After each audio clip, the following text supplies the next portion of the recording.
Big boss ಮುಗಿದು ಹಲವು ತಿಂಗಳಾದ್ರೂ ಮುಗಿತಾ ಇಲ್ಲ ಈ ಜೋಡಿ ಹವಾ. ಹೌದು ಸ್ನೇಹಿತರೆ, ಗಿಲ್ಲಿ ಹಾಗೆ ಕಾವ್ಯ. ಹೌದು, ಇವರಿಬ್ಬರ ಮದುವೆ ವದಂತಿಗಳು ತುಂಬಾನೇ ಹರಡ್ತಾ ಇವೆ. ಇವರಿಬ್ಬರು ಮದುವೆ ಆಗ್ತಾ ಇದ್ದಾರಾ ಅಥವಾ ಸುಳ್ಳು ಸುದ್ದಿನ? ಇದೆಲ್ಲದರ ಬಗ್ಗೆ ಸಂಪೂರ್ಣವಾದ ಮಾಹಿತಿಯನ್ನ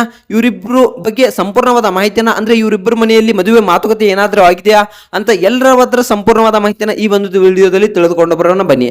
ಅದಕ್ಕೂ ಮುನ್ನ ನೀವೇನೋ ನಮ್ಮ ಚಾನಲ್ ನ ಸಬ್ಸ್ಕ್ರೈಬ್ ಮಾಡಿಲ್ಲ ಅಂದ್ರೆ ಈ ಕೂಡಲೇ ಸಬ್ಸ್ಕ್ರೈಬ್ ಮಾಡಿ. ನೀವೇನಾದ್ರೂ ನಮ್ಮ ವಿಡಿಯೋನ ಫೇಸ್ಬುಕ್ ಪೇಜ್ ನಲ್ಲಿ ನೋಡ್ತಾ ಇದ್ರೆ ದಯವಿಟ್ಟು ನಮ್ಮ ಪೇಜ್ ನ ಫಾಲೋ ಮಾಡಿ, ಲೈಕ್ ಮಾಡಿ, ಕಮೆಂಟ್ ಮಾಡಿ. ಈ ವಿಡಿಯೋ ಬಗ್ಗೆ ನಿಮ್ಗೆ ಏನು ಅನಿಸುತ್ತೆ ಅನ್ನೋದನ್ನ ಕಮೆಂಟ್ ಮಾಡಿ.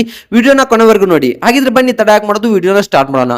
ಹೌದು ಸ್ನೇಹಿತರೆ, ಬಿಗ್ ಬಾಸ್ ಮುಗಿದು ಹಲವು ತಿಂಗಳಾದ್ರೂ ಕೂಡ, ಎಷ್ಟೋ ತಿಂಗಳಾದ್ರೂ ಕೂಡ ಈ ಜೋಡಿ ಹವಾ ಮುಗಿತಾನೆ ಇಲ್ಲ. ಹೌದು, ಎಲ್ಲಿ ಹೋದ್ರು ಕಾವ್ಯ ಗಿಲ್ಲಿ ಅಂತಕ್ಕಂಥ ಕೂಗುಗಳು ಕೇಳ್ತಾ ಇವೆ. ಗಿಲ್ಲಿಗೆ ಕಾರ್ಯಕ್ರಮಗಳು ತಪ್ತಾ ಇಲ್ಲ. ಯಾವುದೇ ಒಂದು ಸೆಲೆಬ್ರಿಟಿ ಆದ್ರೂ ಕೂಡ ಈ ರೀತಿಯ ಕಾರ್ಯಕ್ರಮಗಳು ಇನ್ನೂವರೆಗೂ ಎಲ್ಲೂ ಬಂದಿಲ್ಲ. ಅಷ್ಟೊಂದು ಒಂದು ಬಿಸಿ ಶೆಡ್ಯೂಲ್ ನಲ್ಲಿ ಈಗ ಗಿಲ್ಲಿ ಇದ್ದಾರೆ. ಇಷ್ಟೊಂದು ಸೀಸನ್ ಆದ್ರೂ ಕೂಡ ಇಷ್ಟೊಂದು ಓಡಿನ ಅಂತರಗಳು, ಇಷ್ಟೊಂದು ಹೆಚ್ಚಿಗೆ ಓಟ್ ಪಡೆದಂತ ವ್ಯಕ್ತಿ ಅಂದ್ರೆ ಅದು ಗಿಲ್ಲಿ ಅಂತಾನೆ ಹೇಳ್ಬಹುದು. ಯಾವುದೇ ಕಳೆದ 11 ಸೀಸನ್ಗಳಲ್ಲೂ ಕೂಡ ಈ ರೀತಿಯಾದ ಒಂದು ವ್ಯಕ್ತಿ ಎಲ್ಲಿಯೂ ಕೂಡ ಕಂಡು ಬಂದಿಲ್ಲ. ಹಾಗೆ ಈ ರೀತಿಯಾದ ಜೋಡಿ ಕೂಡ ಕಂಡು ಬಂದಿಲ್ಲ. ಗಿಲ್ಲಿ ಹಾಗೆ ಕಾವ್ಯ ಅವರ ರೀತಿಯಾದ ಒಂದು ಜೋಡಿಗಳು ಎಲ್ಲೂ ಕಂಡು ಬಂದಿಲ್ಲ. ಯಾವುದೇ ಜೋಡಿ ಆದ್ರೂ ಸರಿ, ಬಿಗ್ ಬಾಸ್ ಮುಗಿದ ತಕ್ಷಣ ಒಂದು ದೂರ ಆಗ್ಬಿಡ್ತಾರೆ. ಅವರಿಬ್ಬರ ನಡುವೆ ಬಾಂಡಿಂಗ್ ತುಂಬಾನೇ ಕೆಟ್ಟ ಹೋಗ್ಬಿಡುತ್ತೆ ಅಂತಕ್ಕಂಥದ್ದನ್ನ ನಾವು ಹಲವು ಸೀಸನ್ ಗಳಲ್ಲಿ ನೋಡಿದ್ವಿ. ಆದ್ರೆ ಈ ಒಂದು ಸೀಸನ್ ವಿಶೇಷ ಅಂತಾನೆ ಹೇಳ್ಬಹುದು. ಹೌದು ಸ್ನೇಹಿತರೆ, ಈ ಒಂದು ಸೀಸನ್ ನಲ್ಲಿ ಇಬ್ಬರು ಜೋಡಿಗಳು ತುಂಬಾನೇ ಒಂದು ಹೊಂದಾಣಿಕೆಯಲ್ಲಿದ್ದಾರೆ. ಇಬ್ರು ಒಂದ್ ಒಳ್ಳೆ ಬಾಂಡಿಂಗ್ ನಲ್ಲಿ ಇದ್ದಾರೆ. ಸ್ನೇಹ ಆಗಿರ್ಬೋದು, ಪ್ರೀತಿ ಆಗಿರ್ಬೋದು, ಒಂದೊಳ್ಳೆ ಬಾಂಡಿಂಗ್ ನಲ್ಲಿ ಇದ್ದಾರೆ. ಹಾಗೆ ಪ್ರೇಕ್ಷಕರು ಕೂಡ ಇವರಿಬ್ಬರ ಒಂದು ಜೋಡಿಯನ್ನ ನೋಡ್ಲಿಕ್ಕೆ ತುಂಬಾನೇ ಇಷ್ಟಪಟ್ಟೇ ಪಡ್ತಾರೆ ಅಂತಕ್ಕಂಥದ್ದನ್ನ ನಾವು ಇಲ್ಲಿ ನೋಡಬಹುದು. ಹೌದು ಸ್ನೇಹಿತರೆ, ಇವರಿಬ್ಬರ ನಡುವೆ ಒಂದೊಳ್ಳೆ ಬಾಂಡಿಂಗ್ ಇದೆ. ಇವರಿಬ್ಬರು ಮದುವೆ ಆಗಬೇಕು ಅಂತಕ್ಕಂಥ ಮಾತನ್ನ ಎಲ್ಲಿ ಹೋದ್ರು ಪ್ರೇಕ್ಷಕರು ಯಾವುದೇ ಕಾರ್ಯಕ್ರಮಗಳು ಹೋದ್ರು ಕೂಡ ಅಲ್ಲಿ ಹೇಳ್ತಾರೆ, ನೀವಿಬ್ರು ಮದುವೆಗೆ ಆದಷ್ಟು ಬೇಗ. ಹಾಗೆ ಗಿಲ್ಲಿ ಎಲ್ಲಾದ್ರೂ ಕಾರ್ಯಕ್ರಮಗಳು ಬಂದ್ರೆ ಕಾವ್ಯ ಅವ್ರನ್ನ ಬಿಟ್ಟು ಬಂದ್ರ, ಕಾವ್ಯ ಅವರು ಎಲ್ಲಾದ್ರೂ ಗಿಲ್ಲಿ ಕಾರ್ಯಕ್ರಮಗಳು ಹೋದ್ರೆ ಗಿಲ್ಲಿ ಅವ್ರನ್ನ ಬಿಟ್ಟು ಬಂದ್ರ ಅಂತ ಸಿನಿ ಪ್ರೇಕ್ಷಕರು ಕೇಳ್ತಾರೆ. ಇವರಿಬ್ರು ನಡುವೆ ಅಂತ ಬಾಂಡಿಂಗ್ ಕೂಡ ಇದೆ. ಹೌದು ಸ್ನೇಹಿತರೆ, ಇವರಿಬ್ರು ಮದುವೆ ಆಗ್ತಾರ ಅಂತಕ್ಕಂಥದನ್ನ ನೋಡೋದಾದ್ರೆ ಖಂಡಿತವಾಗಿಯೂ ಆಗೋ ಚಾನ್ಸಸ್ ತುಂಬಾನೇ ಇದೆ ಅಂತಕ್ಕಂಥ ಮಾತನ್ನ ನಾವು ಇಲ್ಲಿ ಹೇಳ್ಬೋದು. ಹೌದು ಸ್ನೇಹಿತರೆ, ಯಾಕಂದ್ರೆ ಗಿಲ್ಲಿ ಅವ್ರನ್ನ ಕೇಳಿದಾಗ ನಾನು ಖಂಡಿತವಾಗಿಯೂ ಮದುವೆ ಆಗೋ ವಿಚಾರ ಯಾವುದು ಸದ್ಯಕ್ಕೆ ನನ್ನ ತಲೆಯಲ್ಲಿಲ್ಲ.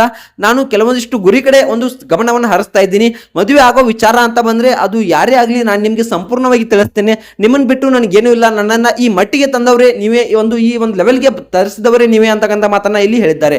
ನಿಮ್ಮನ್ನ ಬಿಟ್ಟು ಮದುವೆ ಆಗತ್ತಾ ಅಂತಕ್ಕಂಥ ಮಾತನ್ನ ಕೂಡ ಇಲ್ಲಿ ಗಿಲ್ಲಿ ಅವರು ಸ್ಪಷ್ಟನೆಯನ್ನ ಮಾಧ್ಯಮದ ಮುಂದೆ ಕೆಲವರು ಕೇಳಿದಾಗ ಈ ಸ್ಪಷ್ಟನೆಯನ್ನ ಕೊಟ್ಟಿದ್ದಾರೆ. ಹಾಗೆ ಕಾವ್ಯ ಅವರು ಕೇಳಿದ್ರೆ ಕಾವ್ಯ ಅವರು ಖಂಡಿತವಾಗಿಯೂ ನಾನು ಮದುವೆ ಆಗ್ತೀನಿ, ಕೆಲವೊಂದಿಷ್ಟು ದಿನಗಳಲ್ಲಿ ಆಗ್ತೀನಿ. ಸೊ ಸಂಪೂರ್ಣವಾಗಿ ನಾನು ನಿಮಗೆ ಎಲ್ಲವನ್ನ ತಿಳಿಸ್ತೀನಿ. ನಮ್ಮ ತಂದೆ ತಾಯಿ ಅವರು ಯಾರನ್ನು ತೋರಿಸ್ತಾರೋ ನಾನು ಅವರನ್ನ ಖಂಡಿತವಾಗಿಯೂ ಮದುವೆ ಆಗ್ತೀನಿ ಅಂತಕ್ಕಂಥ ಮಾತನ್ನ ಇಲ್ಲಿ ಕಾವ್ಯ ಶೈವ ಅವರು ಒಂದು ಮಾಧ್ಯಮದ ಮುಂದೆ ಸ್ಪಷ್ಟನೆಯನ್ನ ನೀಡಿದ್ದಾರೆ. ನನ್ನ ತಂದೆ ತಾಯಿ ಖುಷಿನೇ ನನಗೆ ಮುಖ್ಯ.